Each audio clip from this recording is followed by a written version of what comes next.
So మళ్ళీ ఒక్కసారిగా petrol diesel కష్టాలు మొదలైపోయాయి. ఎందుకు, ఏమైంది? దీనిపైనే ఇప్పుడు ప్రధానంగా దృష్టి సారించారు ఏపీ సీఎం చంద్రబాబు.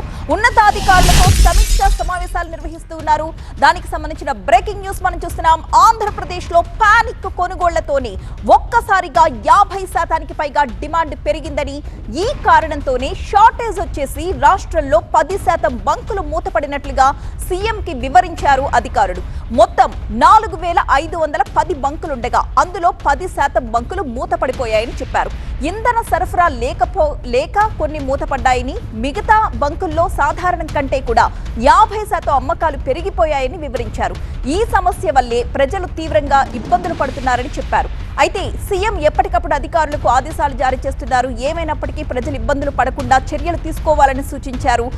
ఏ జిల్లాల్లో ప్రధానంగా సమస్య ఉందో అక్కడ ఎక్కువగా ఫోకస్ పెట్టాలని కూడా ఆదేశించారు.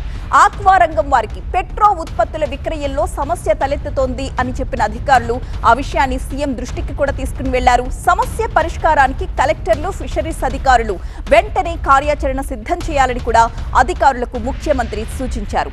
సాయంత్రంలోగా దీనిపై ఒక నివేదిక ఇవ్వాలని కూడా చెప్పారు.